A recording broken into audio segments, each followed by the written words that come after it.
My name is Kashonda Geiger, and I'm a mental health advocate here in Charlotte. I'm starting my own series, The Stay Code, to push the movement of normalizing conversations on mental health and suicide prevention. I'm not sure what will come of this, but we may be able to save a child or adult from deciding to end it all. I have been there, and every person I interview represents a part of my life that enabled me to stay. And I want to share that with you. Their messages, their advocacy, and their goals are all impactful and could be what someone else needs to hear to keep going. This is The Stay Code.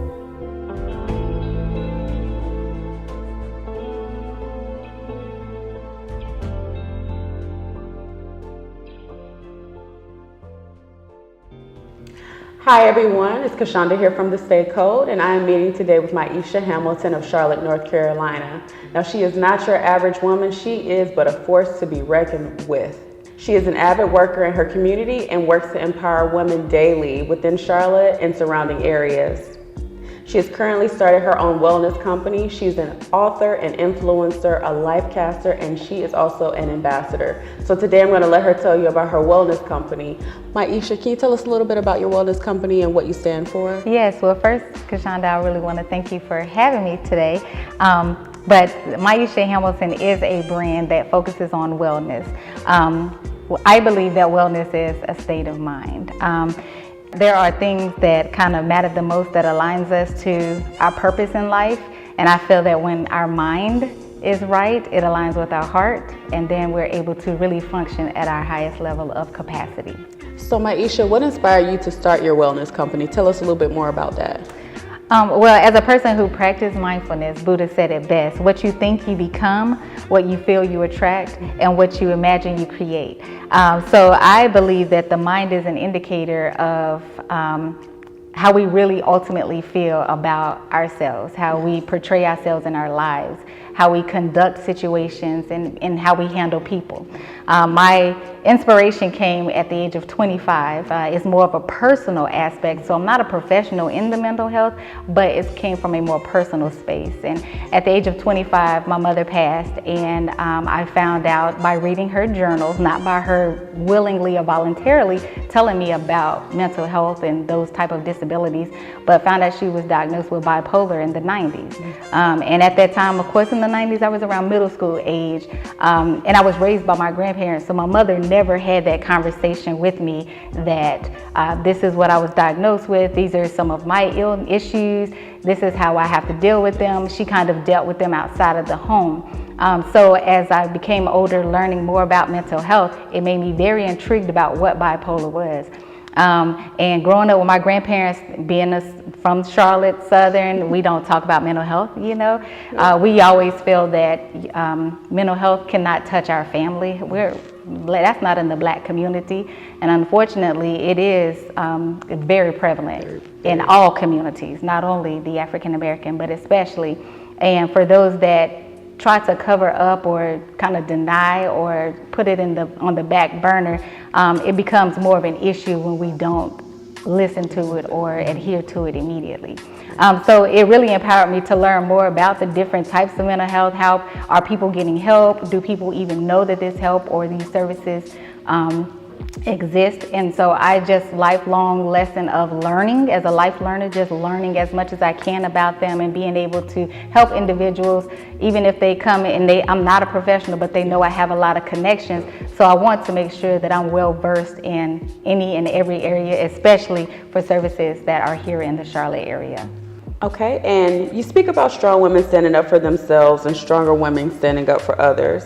What are some ways women can be better at standing up for themselves so that they can be better ready to stand up for others? Yep, when you stand up for yourself, you take hold of every aspect of your being, from mental health, your heart health, going to your annual doctor appointments, making sure that your children are taken care of. So we take care of a lot of things in life. So when you stand up for yourself by making yourself a priority, self-care is not only lotions and body washes and soaps. It is taking care of the mind, taking care of making sure that your intentions are good, just being at peace with yourself. And when you're there, or even in the process of getting there, you're able to help other women to really say, you know what, I need to do the same exact thing. And then you can kind of school them on how you did it. You're not a pro, but you've overcome it. So when you've overcome something, you're able to help other individuals as well. Okay, and what are some self-care examples that you've used personally that work for you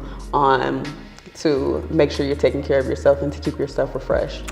Oh, I have my weekly therapist appointment. I see her weekly.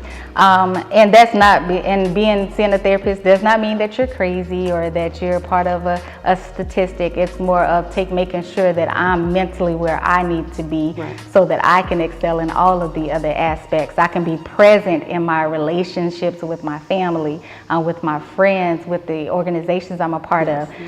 So it's just really making sure that it keeps me on track and make sure that I'm doing what I'm supposed to be doing for myself so that I can help those other individuals in my community. So definitely I speak with my therapist weekly. Absolutely, yes. And so you have a project that came out. I want you to tell us a little bit about your book, the name of it, and what inspired you to write it and how that can relate to self-care as well, because there are a lot of important things within your book that have to do with self-care in this situation. So tell us a little bit more about your book and that. Yes, definitely. So the Glambitious Guide to Mompreneur was a collective project. So I co-authored it with over 50 other women across the world who are moms and trying to balance that mom and entrepreneur, and some even work in corporate America. So I'm not a biological mother, I am a blended mother. And that comes with a whole nother realm of aspects of just making sure that this is what I want to do. So the first year of my fiance and I dating, I took that time to really understand, make sure that he and I were right for each other. Relationships are hard, they're not easy. And then when you incorporate other people, and especially two little small ones, you really have to know that this is what you want to do. Because children, they get attached to you very, very quickly.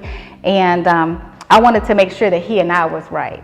So that first year of us dating, we really wanted to make sure that we were good for each other.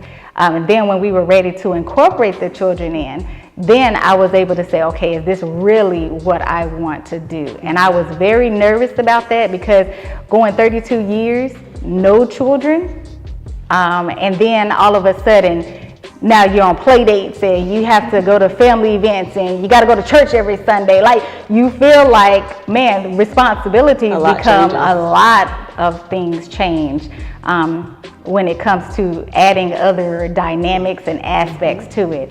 So being a corporate worker during the day, holding a high position where I have people who report to me, that's another aspect. People, we are different, you know.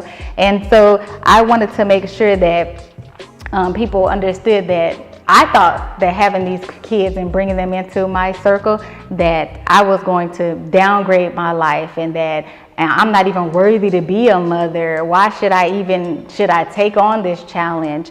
There were a lot of things that I was dealing with. And so I wanted everyone to know that it's not a easy path. It's not a starting out fun path, because you want to make sure that you're doing the right thing by these children. Because you are a leader. You are a role model to them. They look up to you. So I wanted to make sure that I was showing them the best version of me, but I had to be the best version of me before I can really say, do I want to incorporate these kids? So a lot of help, mental health came into me making sure that I saw my therapist, that I talked about, communicated very well with my fiance about my reservations, about my issues, what I was going through, and just making sure that he was on board with what I was going through. It wasn't easy. And it's every day, it's definitely something, and it's something that occurs now that we've been together. He and I have been together 5 years. I've been in the kids' lives for 4 years. It still is a struggle because communication, of course, we don't have the kids all the time. So that communication is there. So he and I have to communicate to make sure we're good, so that when the kids are being involved, then we're operating as a unit, So the Glambitious Guide to Being a Mompreneur really focuses on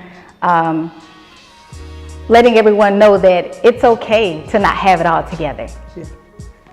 It's okay to not have it all together. It's okay to be struggling with the battles of if this is right, if it's not right. It's okay. That's part of the process. You have to go through the process. You have to grow through it. So definitely, it's been a growing experience. It's been a rewarding experience. And so I've taken on responsibilities. I went to my first mother-son dance about a year or two ago, and that was really fun, different. I don't know how to interact around mothers. I've never been a mother. Here I am, 37, and now I have this little guy and little girl who look up to me as a role model. And so I just wanted everyone to see that as a blended mom, we go through some of the same struggles as biological moms, but it's not something that you can't get through. Absolutely. So that's what the project is about. I love it. I want to thank you for coming out and talking with us today. Yes, well, thank you so much for having me. Absolutely. And I want to thank you all for watching. Again, this is Kashonda with the Stay Code, here normalizing conversations on mental health, mental wellness, and suicide prevention. Stay tuned for our next few shows. Bye.